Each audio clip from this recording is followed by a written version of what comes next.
Welcome to KTVU Crime Files, not only reporting on Bay Area crime, but also offering advice for solutions.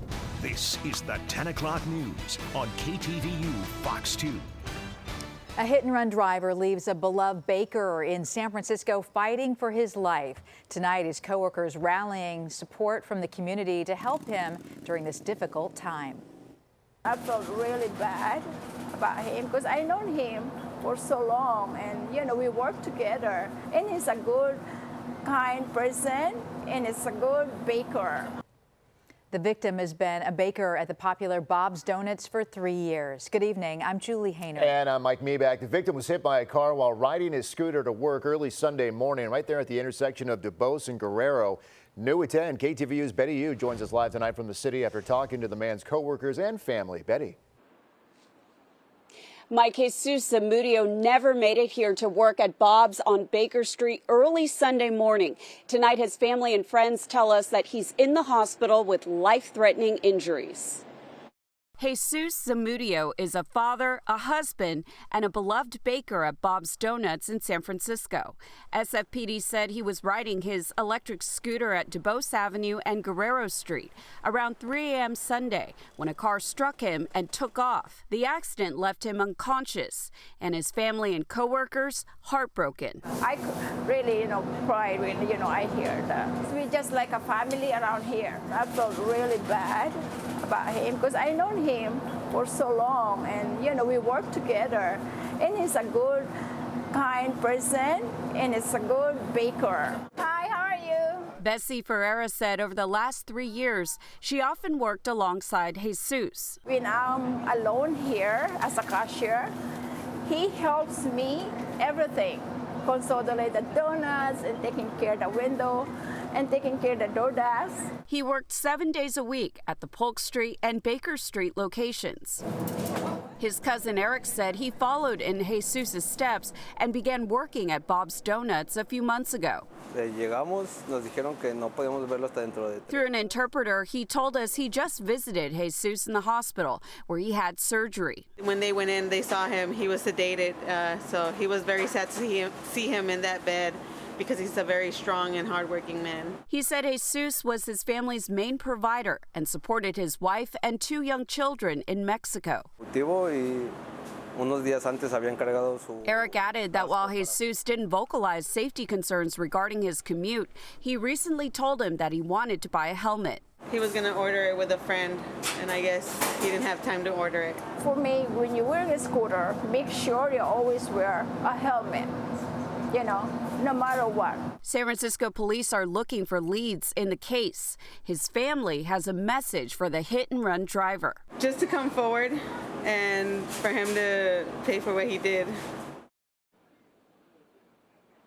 And these GoFundMe posters have been put up all around the shop. Now, this family-owned business helps set it up to pay for his medical expenses and help his family navigate this crisis. Mike? And Betty, you briefly mentioned his condition. I'm wondering, since he's been in the hospital, has he been able to communicate at all with doctors or family?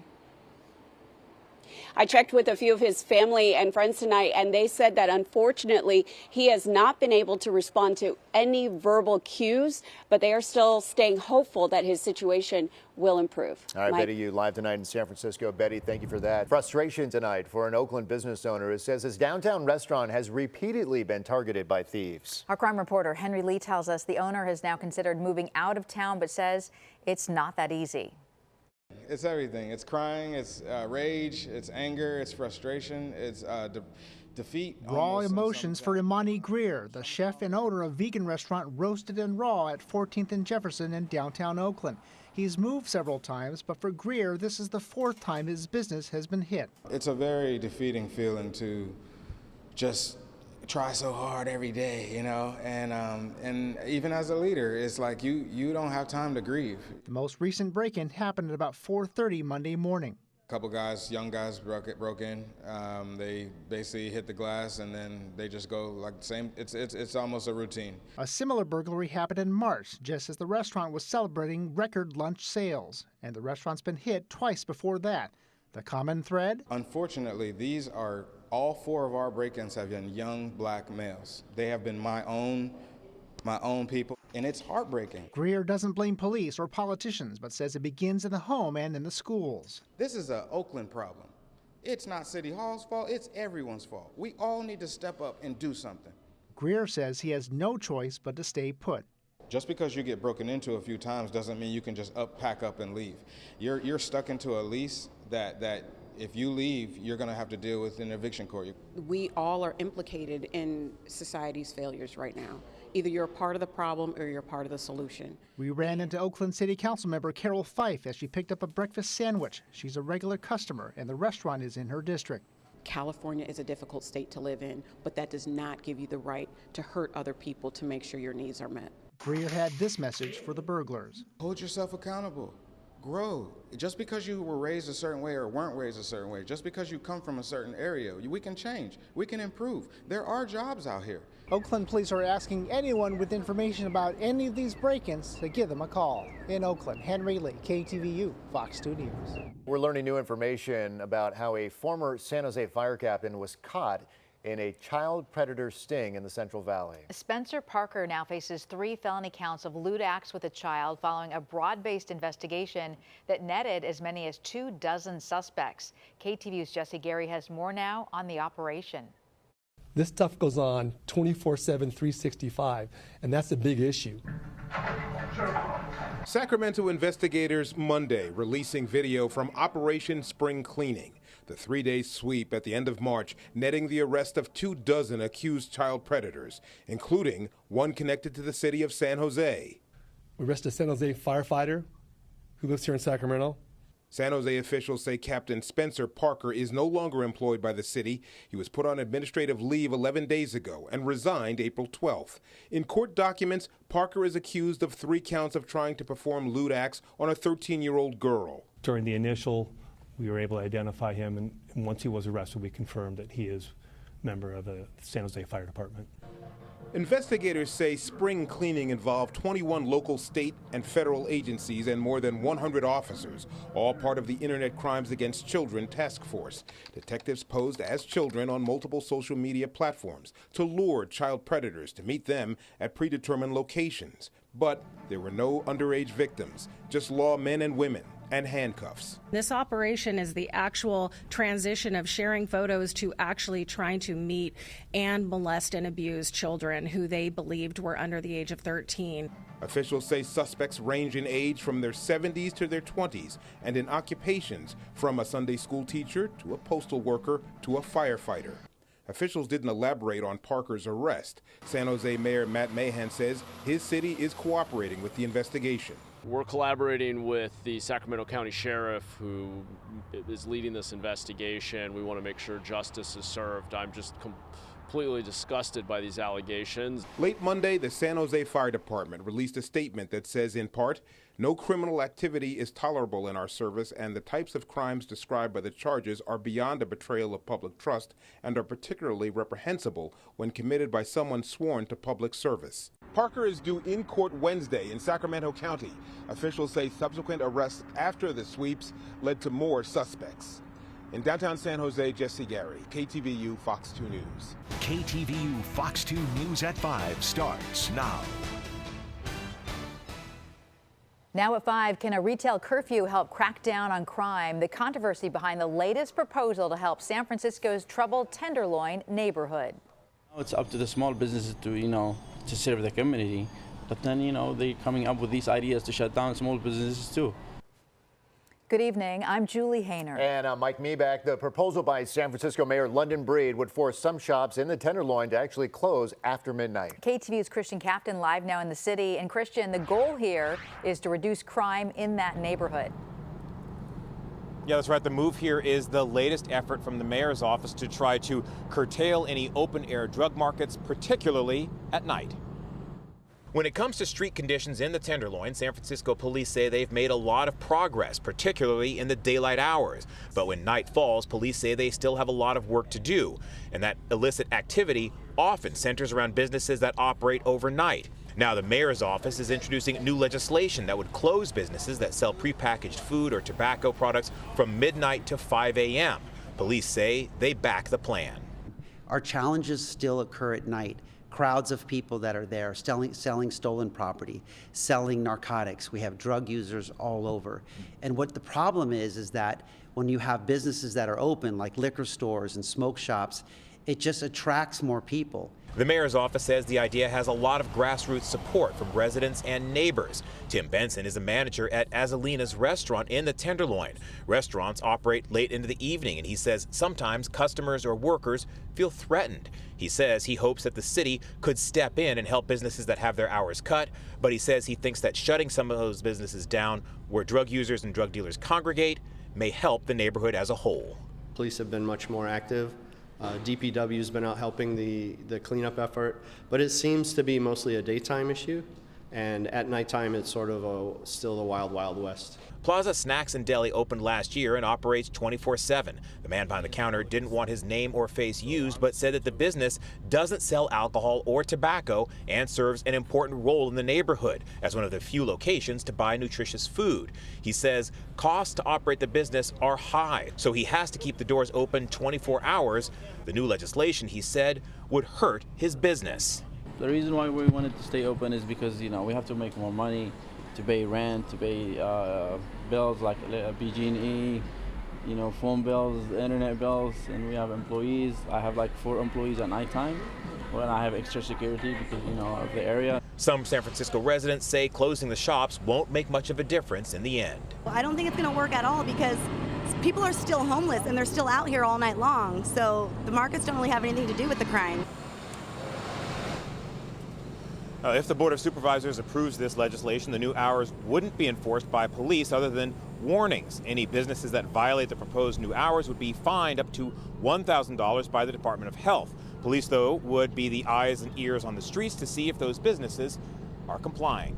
We're live in San Francisco. Christian Cafton, KTVU, Fox 2 News. All right, Christian, thank you. Police raided 2 East Bay massage parlors as part of an investigation into sex trafficking.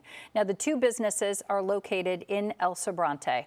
They are both on Appian Way and both have been subject to investigations and raids for several years. This most recent raid came after undercover officers say they were solicited by sex workers. No word yet on what officers seized during this operation. Last April, 26-year-old Blake Mose was shot and killed when he tried to stop a robbery.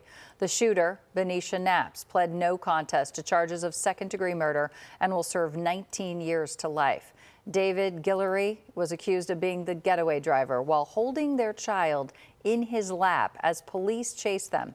He will serve more than 7 years in prison on charges including child abuse. New at 5 tonight, San Jose City leaders held a press conference today to share the results of the local license plate camera program.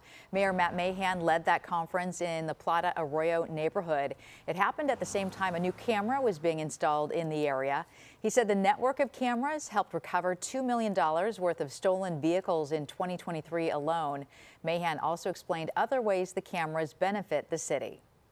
Our ALPR network has helped our officers catch suspects with ghost guns, drugs, stolen packages, outstanding warrants for rape and domestic violence, and even a group of teens responsible for 60 vehicle break-ins.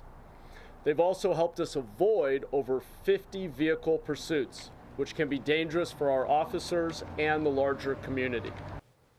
The company behind the cameras, Flock Safety, has also partnered with the city of Piedmont, San Leandro, and Berkeley. Police in San Francisco say a man is under arrest after stabbing another man right after Sunday Mass. This happened at St. Peter and Paul Catholic Church in North Beach around 1 o'clock this afternoon. Police say the victim was found with stab wounds and transported to a hospital with non-life-threatening injuries. The suspect was eventually located and arrested.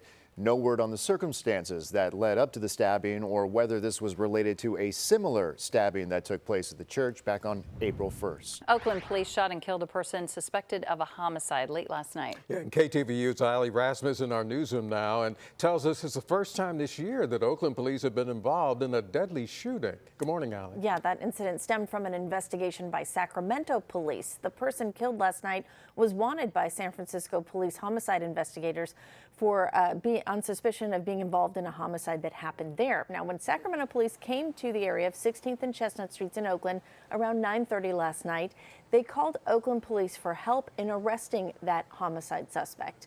Now, in a recorded statement shared on social media last night, an Oakland police spokesperson described what happened next. Oakland police officers arrived on scene, and as they began securing the area and requesting additional resources, the suspect emerged from their residence with the firearm. And at that point, Oakland police say their officers fired at the suspect outside the garage of the home, shooting and killing that person. It is the first deadly police shooting to happen so far in Oakland this year. There's still a lot of information that we don't know yet. Police have not released any details on the homicide suspect's name or identity. We don't know what type of homicide or crime in the Sacramento area that person was accused of. We're working to get more information from Oakland police. Dave and Pam, back to you. Okay, Allie, thank you. Now to San Jose, where two housemates of the parents charged in the fentanyl poisoning death of their daughter have been charged with murder as well. Prosecutors say housemates Phil Ortega and Paige Vitale sold, used, and left fentanyl near the baby. 18-month-old Winter Rayo died last August. Investigators say she had 25 times the lethal amount of fentanyl in her system. Her parents are already charged with murder. What the DA is saying is that fentanyl is not a recreational drug, it's poison. And they're asking juries to treat it that way when they're seeking these types of murder convictions against people who are in the chain of custody that leads to a fentanyl death of a baby. Both Ortega and Vitale will be back in court for arraignment next Wednesday. San Jose police say they have arrested a woman for stealing more than $400,000 from a primary school organization. Officers say the arrest of 51-year-old Taisha Knight is part of an investigation into 4 years of suspicious transactions.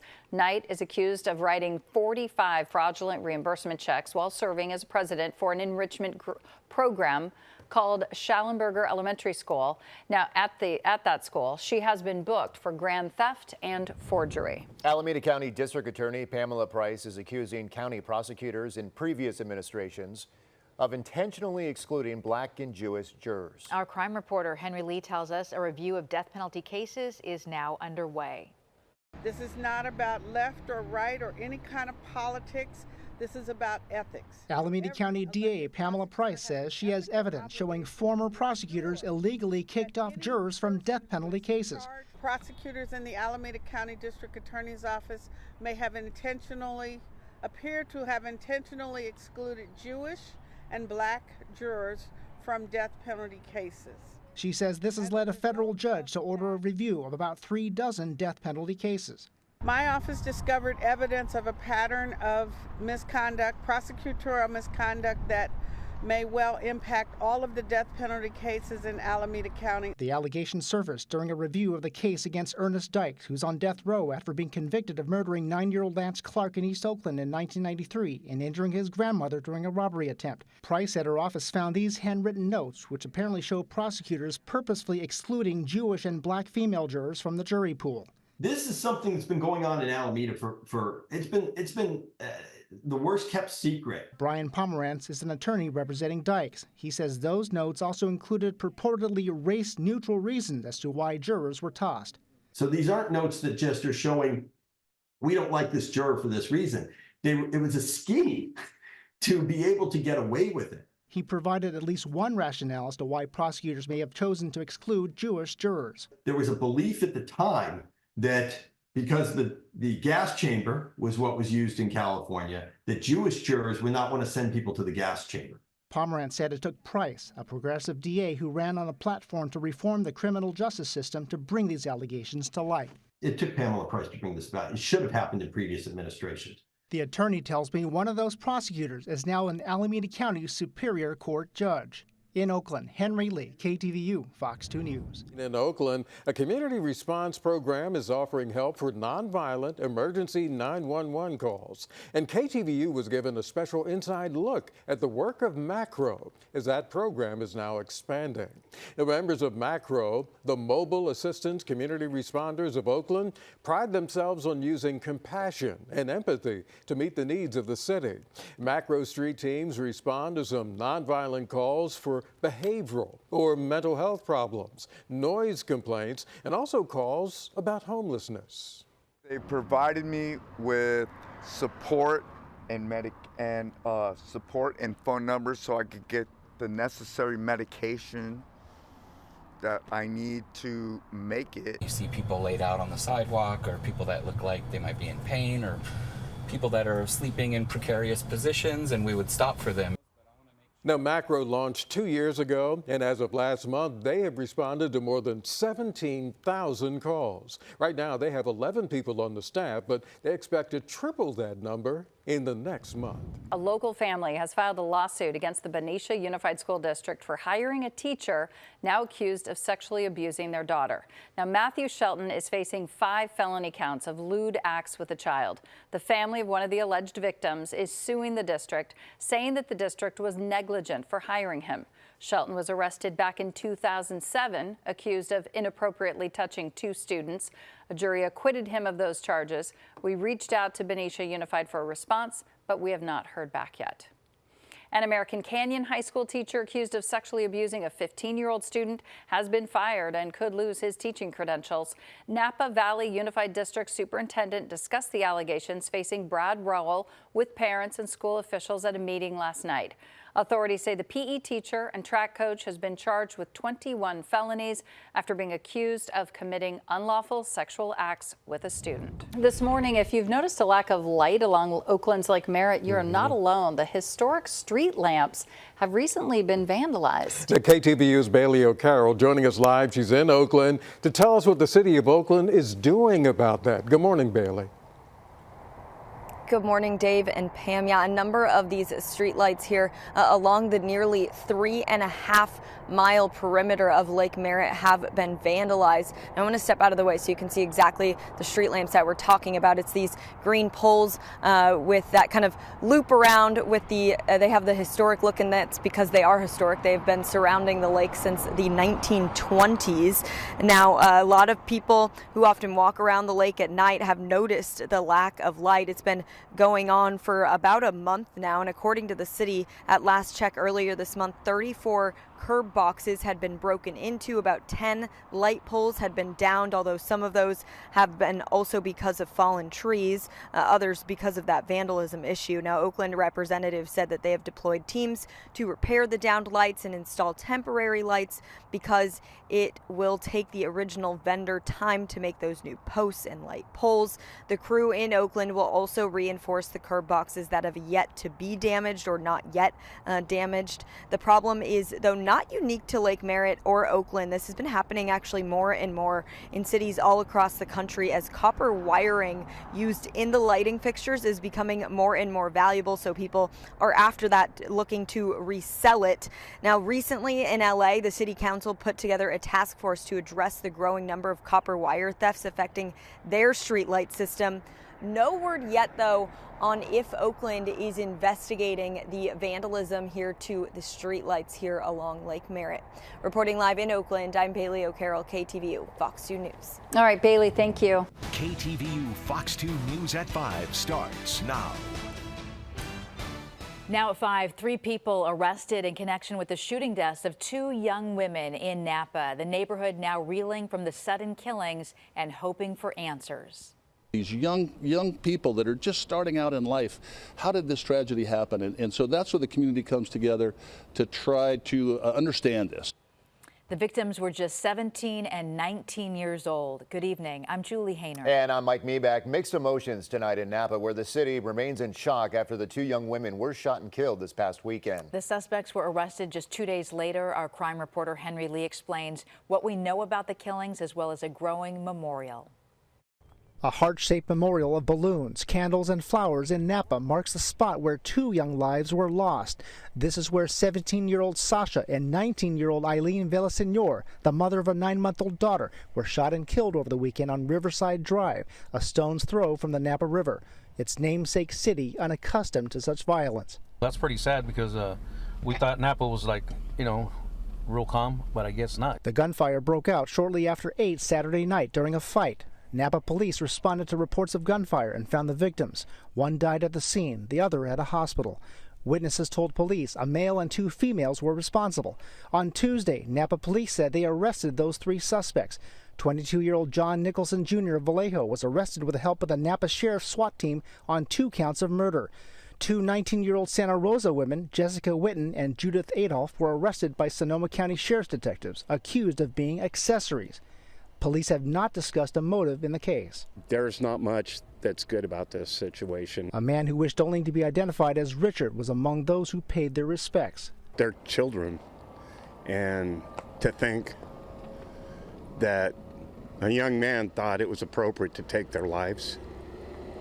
Many try to make sense of what appeared to be an unspeakable tragedy at River's Edge, a jarring sight as kayakers glided peacefully nearby. And when these tragic things happen, it just shocks us. It's so unexpected. Napa Mayor Scott Sedgley is a retired city firefighter who's seen his share of heartache, but he says nothing prepares a city for a double loss like this. These young people that are just starting out in life, how did this tragedy happen? And so that's where the community comes together to try to understand this. The suspect could be potentially charged with the special circumstance of multiple murder, which means if convicted, he could face life in prison without parole. In Napa, Henry Lee, KTVU, Fox 2 News. Thanks for watching KTVU Crime Files. See you next time.